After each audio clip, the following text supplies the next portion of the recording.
Vanja Trkman vam voščim dober dan in povabljeni k poslušanju današnje oddaje, v kateri ta torek gostimo komenskega župana Erika Modica, ki je že z nami v našem studiu. Župan, dober dan. Lepo pozdravljeni, dober dan. Ja, v teh dneh, ko se na Krasu zaključuje martinovanje, ki je vrhunec doživelo konec tedna, ko so tudi komenski Kras zavzeli številni obiskovalci, je tudi Štanjel kar pokal po šivih, pa tudi druge lokacije. Kako gre za praznik, morda, na katerega bo treba tudi v prihodnje še kaj staviti? Kakšni so vaši načrti za naprej? Torej dejansko se je ta praznik čudovito uveljavil in v bistvu je tudi to plod tega dobrega sodelovanja med dvema občinama, med Sežano in Komnom, in seveda tudi območna razvojna agencija Krasenberg-Kino, ki to koordinira, ki to vodi ta praznik, se izpopolnjuje, tako da res lahko rečemo, da je vsako leto je lepše, je boljše, je bolj razširjeno. In kar me letos veselilo tudi, da so se Gorjanci odločili, da bojo tudi naredili martinovanje po domače, in ko sem bil zvečer tam, je bilo res tako prijetno vzdušje, veliko domačinov, za razliko od Štanjela, ker pač je veliko tujih, pa obiskovalcev iz drugih regij, bi tako rekel, pa tudi iz tujine, in pač bilo Gorjansko res bolj po domače in tudi tako prijetno vzdušje. In tudi gre za dogodek, ki je izven sezone nekako, tako da velja tudi v prihodnje, kaj ne, delati na tem. Vsekakor, naša želja pač je, da pač podaljšamo to sezono v jesen, v pozno jesen, in tudi zdaj v decembru bo tudi Štanjel zelo prazničen, tako da dejansko tudi bomo imeli tam pa nekaj lepih dogodkov in vabimo vse, da obiščejo Štanjel, ker bo res to enkratno doživetje. Toliko za uvod, ravno da obeležimo tudi ta konec tedna, ko je zares tudi vreme pomagalo vsem organizatorjem širom regije, ne le na vašem Krasu. Sicer pa se bova v današnji oddaji dotaknila aktualnih načrtov komenske občine, pa seveda, kaj načrtujete v prihodnjih letih. Odgovorili pa bomo tudi na vprašanja naših poslušalcev, ki smo jih prejeli na naš naslov info@robin.si. Za začetek pa se bomo posvetili prav Štanjelu. Grad, ki predstavlja skupaj z vasico seveda pravi magnet za obiskovalce, se zaključuje oziroma obnova gradu se po vrsto letih zaključuje. Trenutno poteka ena največjih investicij v sklopu obnove. Po končanih delih pa bo urejenih približno 1000 kvadratnih metrov novih prostorov v samem grajskem kompleksu, ki bodo namenjeni različnim dejavnostim. Kako torej sedaj potekajo dela in kdaj računate, da bo ta velika otvoritev? Torej gradbena dela potekajo nemoteno v časovnih okvirih, ki so bili predvideni, tako da računamo nekje do januarja, najpozneje februarja meseca, da bojo dela zaključena.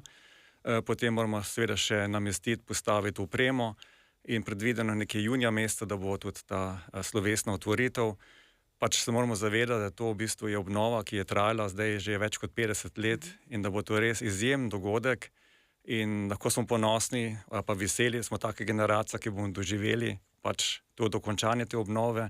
So generacije, ki so doživele uničenje gradu, mi smo pa tista vesela, zadovoljna generacija, ki bomo videli ta grad v svojem popolnem lepem sijaju. Tako da vsebine bojo pa različne noter v teh novih prostorih. Morda najbolj pomembno, da bomo dobili ta muzej slovenskega jezika in knjige, kjer bomo med drugim predstavili vsa narečja celotnega slovenskega kulturnega prostora. Tu bo velik doprinos k temu, da povežemo vse Slovence iz celotnega našega območja, ne samo z matične Slovenije, ampak tudi iz zamejstva, in da tudi predstavimo tujcem bogastvo našega jezika, posebnost našega jezika. Poleg tega bomo imeli prostore za kulturni inkubator Štanjel, kjer bomo pač omogočili start-up zagonskim podjetjem z področja kulture in turizma, da dobijo svoje prostore, in seveda pomembno tudi neke nove konferenčne prostore in seveda novo poročno sobo, ki bo tudi dostopna za invalide, ker do zdaj pač v Spacalovi galeriji to ni bilo, v bodoče bo pa tudi to dostopno za invalide. Prav muzej slovenskega jezika, ki ste ga omenili, bo prvi tovrstni v državi? Ja, to bo prvi in po moje bo to tudi lep magnet za vse starostne skupine. Seveda se nadejamo, da bodo dijaki, osnovnošolci to obiskali in da bo potem tudi svoje starše prepričali, da se splača priti tudi ob koncu tedna v Štanjel in se to ogledati morda na individualni ravni. Že skoraj v celoti obnovljen grad Štanjel pritegne obiskovalce z izjemno vedutom, znotraj srednjeveških zidov pa ponuja tako kulturna, zgodovinska kot kulinarična doživetja. Ja, v ta kraški biser je komenska občina v preteklih letih zares veliko vlagala. tako sredstev kot napora. Predvsem pa gre poudariti, da je bila večina teh sredstev pridobljena z različnih virov. Komenski župan Erik Modic, ste že morda naredili kakšen izračun, koliko denarja je bilo namenjenega pravzaprav za obnovo gradu in kakšne načrte imate sedaj za naprej, ko bo nekako nadgrajena ponudba za obiskovalce? Ja, torej, tako v zadnjih 7-8 letih je bilo dejansko vloženih skoraj 5 milijonov evrov v obnovo gradu. In zlasti v zadnjih letih gre tukaj predvsem za evropska sredstva, deloma tudi za državna sredstva, tako da delež občin je bil vedno nekje tam okoli 20%, kar pomeni, da pri tej veliki vsoti je to tudi lep prispevek s strani občinskega proračuna.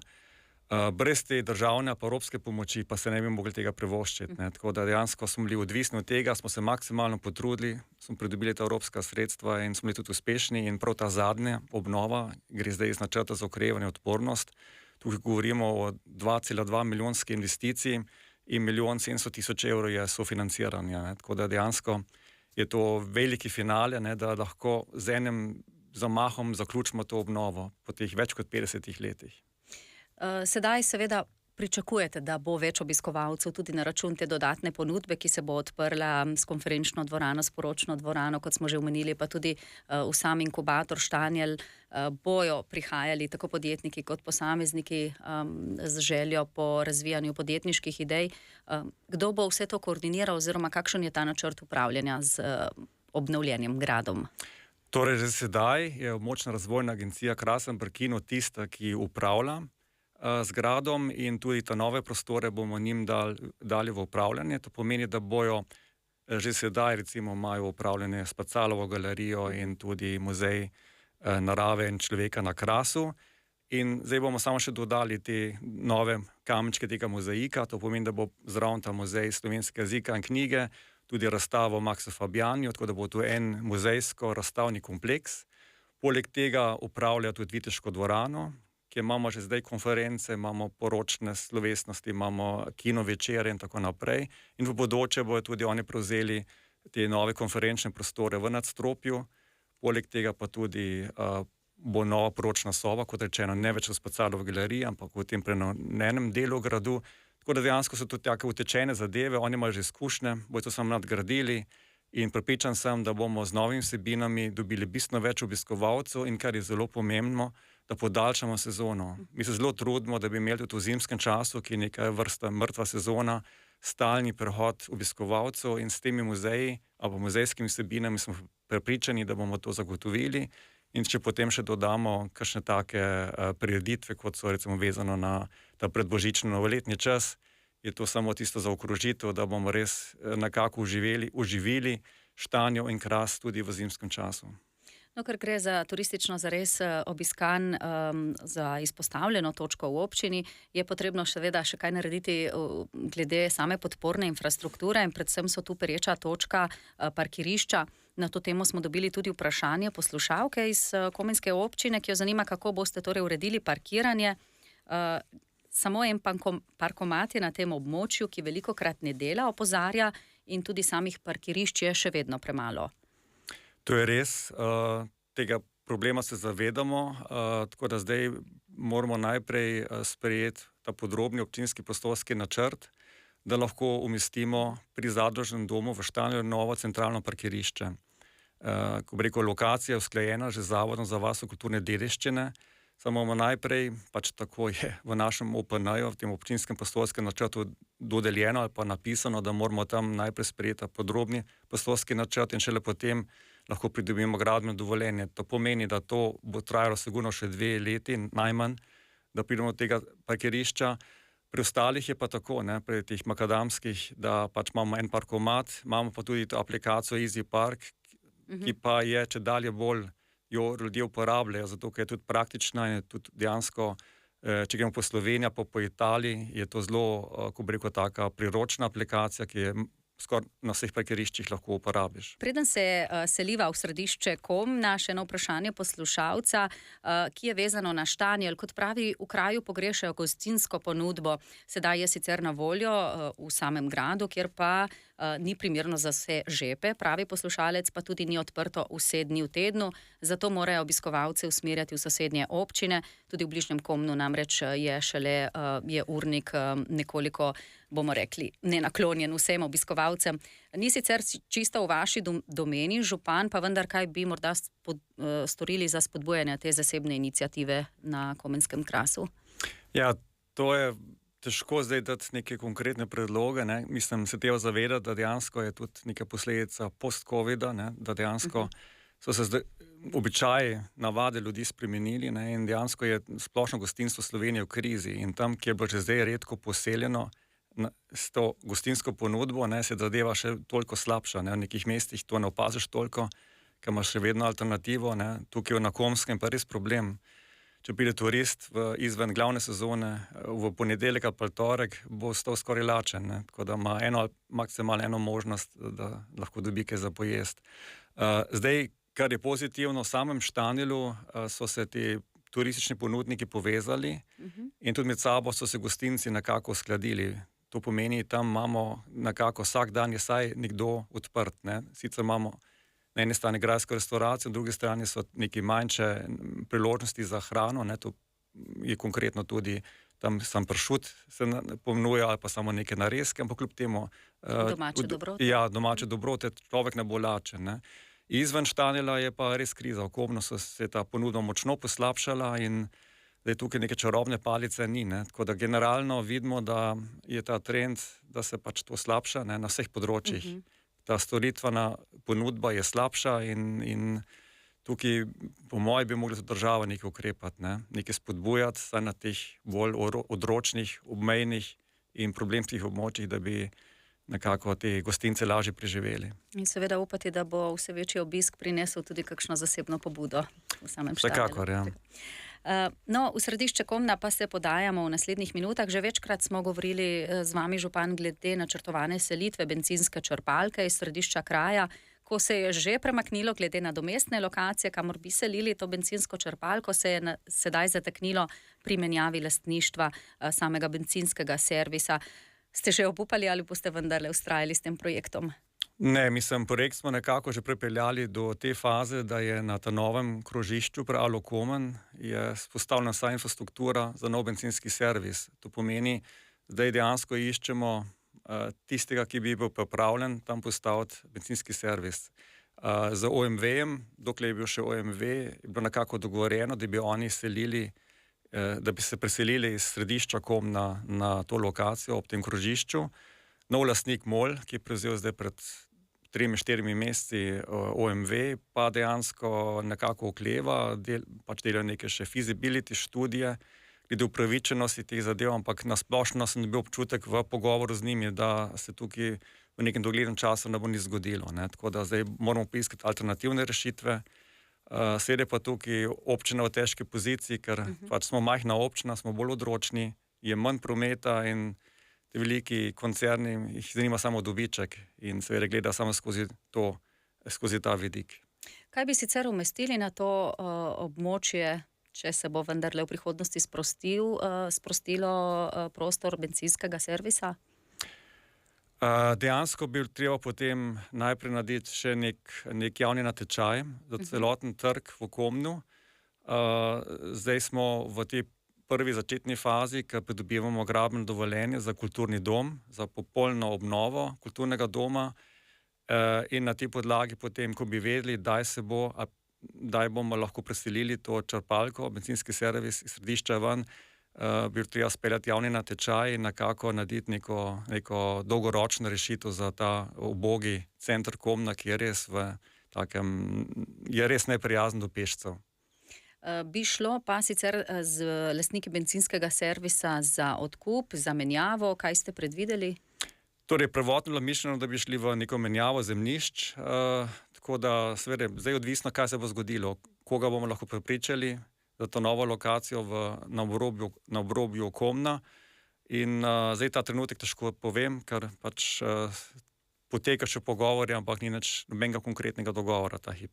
Čez cesto vas čaka še en zahteven zalogaj. Gre za prenovo oziroma celovito rekonstrukcijo kulturnega doma, kjer ste predvideli tudi nov prizidek na južni strani stavbe, tako imenovano pergolo. Verjamem, da številni težko pričakujejo to prenovo, bo pa kar zajetna oziroma zahtevna za proračun Komenske občine. Kje boste torej iskali sredstva? Torej, to je res. Mi smo zdaj v tej zaključni fazi, to pomeni, da pričakujemo nekje spomladi najpozneje gradbeno dovoljenje in potem moramo iti na lov za evropska sredstva, pa državna sredstva. Ocenjena vrednost se tam giblje okoli 2 milijona 500 tisoč evrov.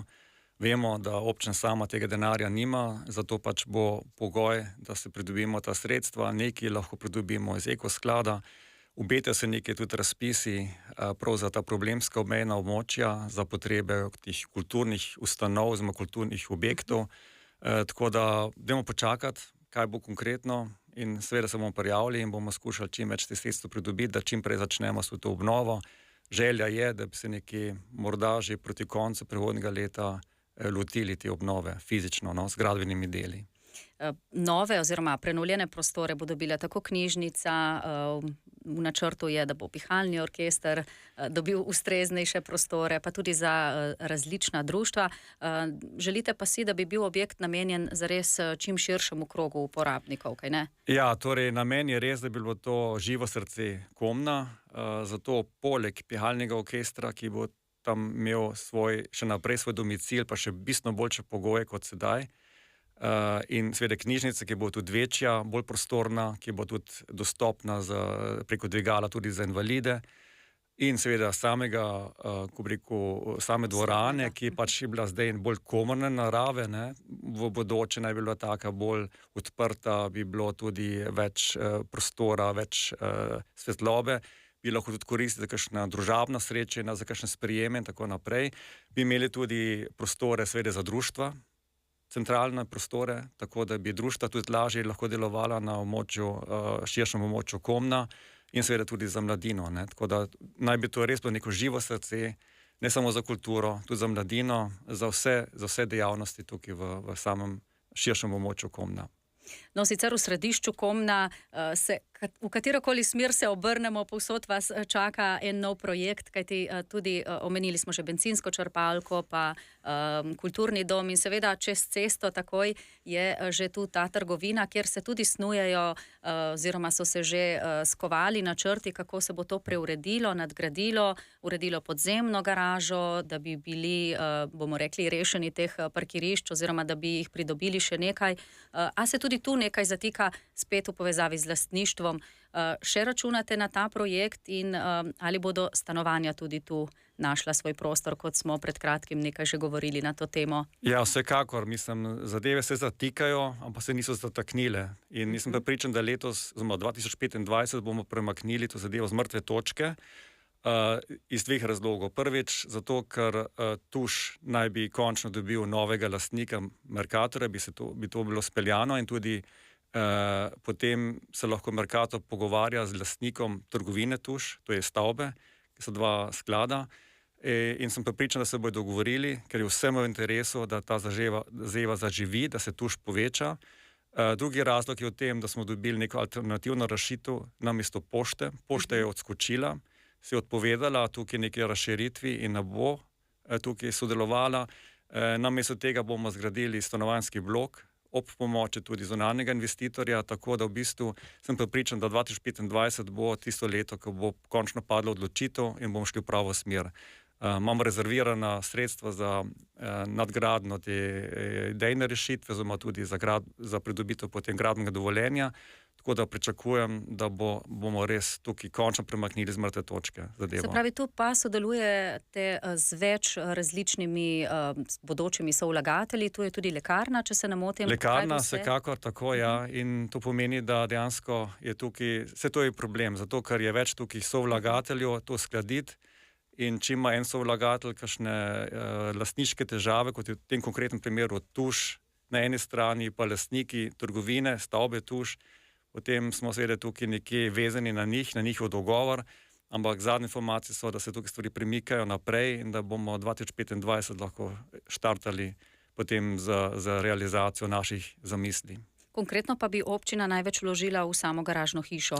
Tako, občina bi vlagala v to garažno hišo, seveda tudi drugi vlagatelji. Nekako računamo, da pač glede na potrebe parkirišč bo tudi tukaj velik zalogaj padel na sam tuš, nekaj na lekarno in seveda tudi na tistega investitorja, ki pač bo zgradil stanovanjski blok, ker pač bo tam po naših predvidevanjih 10 do 12 stanovanj in ustrezno treba zagotoviti tudi prostore za parkiranje za te stanovanjske namene. Seveda reševanje prvega stanovanjskega vprašanja je trd oreh tudi za mlade in mlade družine na Komenskem krasu, ki bi zidali, a zemljišč ni. No, nekaj naj bi se na tem področju uredilo tudi z novim občinskim prostorskim načrtom. Kako daleč ste? Torej, trenutno smo zaključili to prvo fazo tega občinskega prostorskega načrta, to je pomeni priprava strokovnih podlag, priprava urbanistične zasnove za sam Komen, pa za Štanjel in Kobdil. In po načrtu je predvideno zdaj v januarju, februarju, da bomo šli ven z osnutkom OPN-ja, to je tisto, kar ljudi najbolj zanima. Ta osnutek bo pokazal, kje naj bi se širila stavbna zemljišča, na katerih območjih, konkretno na katerih parcelah. In potem naj bi nekje do poletja zbrali vsa mnenja, mnenje dajalcev, to so različne ustanove, kot so ministrstva, zavodi za varstvo narave, zavod za varstvo kulturne dediščine in tako naprej. In potem naj bilo v poletnih mesecih nekje bi potem imeli tudi javno razgrnitev, na kateri lahko potem vsi pobudniki za spremembo namembnosti dajo svoje pripombe na ta osnutek, ta dopolnjen osnutek.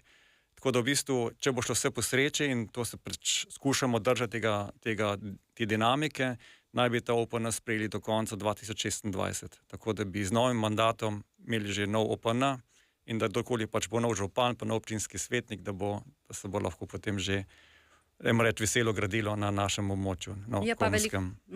Je pa veliko pobud prav za spremembo recimo kmetijskega v zazidalno zemljišče. Na tem področju vemo, da... Teh pobud je veliko.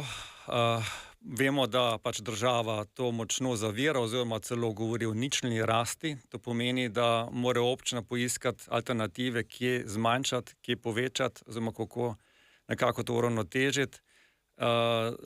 Tako da tukaj bo težko, ne? Ampak se bomo pač pogajali, bomo skušali tudi doseči in argumentirati, da dejansko pa nas prebivalstvo stagnira na našem območju, za razliko od ostalih občin, ker smo prometno odročni in da pač morajo tudi to upoštevati v dejstvo. Če bo ta prostor stal prazen, potem bomo vsi samo težave. Potem bo še več zaraščanja, bo še hujši požari, kadar bojo izbruhnjeni in dejansko bo se spraznil ta komenski prostor. Je temu namenjeno tudi, bomo rekli, dodatna obdavčitev nadomestila za uporabo stavbnega zemljišča, ki je sedaj tudi nekako na Komenski občini v postopku priprave? Ja, namen vsega tega je dejansko, po eni strani vemo, da imamo skoraj 30% stavbnih zemljišč, ki so nepozidana, in namen tega je, da se pripravlja neka bolj strokovna še analiza, tudi na podlagi pripomb, ki so dali občani, ugotoviti, kje so tista območja, ki bi jih dejansko lahko ali izločili ven iz stavbnih zemljišč in na ta račun lahko drugod, kjer ljudje si želijo imeti nova stavbna zemljišča, da bi to spravili skozi postopek spremembe občinskega prostorskega načrta, ali da bi se dejansko tudi skozi neko, dajmo reči, obdavčitev ljudi v bistvu prepričalo, da dajo to v odprodajo. Ker najslabše je, da so neka dejansko zazidljiva, samostojna stavbna zemljišča, ki so ostajajo nepozidana, drugi bi želeli graditi, pa ne morejo, ker pač se to ne prodaja. Imate še kakšne mehanizme oziroma odloke, s katerimi lahko občina priskoči na pomoč mladim, ki želijo graditi?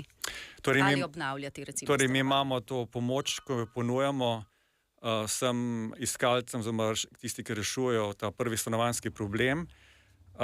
Zdaj sem vesel, da nam je nekako uspelo sestaviti novo komisijo za mlade, da se je zdaj končno javilo dovolj pogumnih mladih in zdaj v naslednjih dneh bomo imeli tudi prvo konstitutivno sejo te komisije in prva naloga je, da razmislimo, kako bi lahko spremenili pravilnik, s kakšnimi ukrepi bi lahko pomagali mladim, dejansko, da lažje pridejo do odločitve, da se zgradijo svoj dom ali pa da obnovijo kakšno stanovanje. To je težko, kot starejši, težko to nekako razmišljati, tako kot mladi, zato rabimo mlade, da sami povejo, kje so težave in da sami predlagajo tudi, na kakšen način bi lahko odpravili te težave. In sem zelo vesel, da nam je uspelo to komisijo sestaviti in da imamo zdaj končno spet to komisijo, ki 2 leti ni delovala. Želja je veliko, vemo, proračun pa je omejen. Omenili smo že, da ste zares veliko v zadnjih letih vlagali v grad Štanjel. Kam pa še usmerjate prioritete sedaj, bomo rekli, v tem mandatu? Torej, prav v teh dneh bomo začeli z postavitvijo sončnih elektrarn na šolskih stavbah v Štanjelju in v Komnu in na stavbi vrtca. Za prihodnje leto nadaljujemo v bistvu obnovo vaških domov, kot doslej. Vsega skupaj bomo dali 300 000 evrov v te namene. Tukaj je Brestovica, Brje, Ivani Grad, predvsem, ko gre za izvedbo, pa so neke vaške domove, ki projektiramo, Kobdel, Preserje, pri Komnu in Gabrovica. In potem bomo vlagali tudi ko se pač želimo, v Balinarsko dvorano. Tukaj bomo tudi skušali pridobiti čim več državnih sredstev. Tukaj gre tudi za večji projekt? Ja, tukaj gre za projekt, ki je vreden več kot 600 000 evrov. Ampak kraški balinari si to zaslužijo. Ja, res so edinstveni, ne. Najprej so bili moški tisti, ki so držali štafeto, zdaj so pa ženske tiste, ki so še boljše, kot so moški, ne. Tako da so res na nacionalni ravni, na evropski ravni so odlični in seveda je treba podpreti to zadevo. Zdaj so v zagonu in res rabijo svoje prostore. Potem imamo predvideno tudi nadaljevanje v bistvu te zgodbe kolesarskih povezav. Tukaj bomo pridobili evropska sredstva za 100% sofinanciranje. Župan, ko ravno omenjate kolesarske povezave, prejeli smo tudi vprašanje poslušalca, ki opozarja, da je teh kolesarjev na Krasu oziroma tudi na Komenskem Krasu zares veliko in če boste še kaj nadaljevali s kolesarsko infrastrukturo, da ne pozabimo seveda. Ja, točno tako. Pač to zdaj smo se prijavili in računamo tudi prihodnje leto, da bi začeli z izgradnjo. Gre tukaj po eni strani podaljšanje te kolesarske povezave Sežane v Komen proti Lipi in potem pač mora to sosednja občina nadaljevati proti Novi Gorici. Druga je pa prečna povezava, ki gre pa iz Kobeglave oziroma Stupelč preko Hrušovce, Štanjela v Gornjo Branico in potem naprej proti Mančam, tako se tam navežemo na drugo daljinsko kolesarsko povezavo, tako da bi imeli res neko lepo povezavo. Proti Sežani pa ste jo ravno kar zaključili. Tako, to smo pa zaključili pred enim letom, tako da se je lepo veljavila in seveda cilj je, da bi čim več ljudi spravili na te kolesarske poti proč od teh lokalnih pa državnih cest, ki tam ovirajo dejansko promet. Ja, to je tudi poslušalec opozoril, da ne upoštevajo cestnih predpisov, ampak tu kot župan zares ne morete veliko postoriti. Morda bi tu omenili tudi podjetniki v občini, bi radi širili dejavnost in vem, da se v kratkem obeta tudi nova poslovna cona, kdaj je predvidena dražba in koliko parcel bo sedaj na tem območju obrtne cone Komen? Torej, mi smo že spomladi nekako informativno dali objavo, da mislimo odprodati te parcele, nekako naj bilo 9 parcel. Zdaj moramo še speljati samo parcelacijo dejansko in potem bo ta javna dražba, pričakujem nekaj spomladi. In seveda na prvih teh informativnih popraševanjih smo videli, da je veliko zanimanje, da je več zanimanja za več parcel, kot pa jih imamo dejansko na razpolago.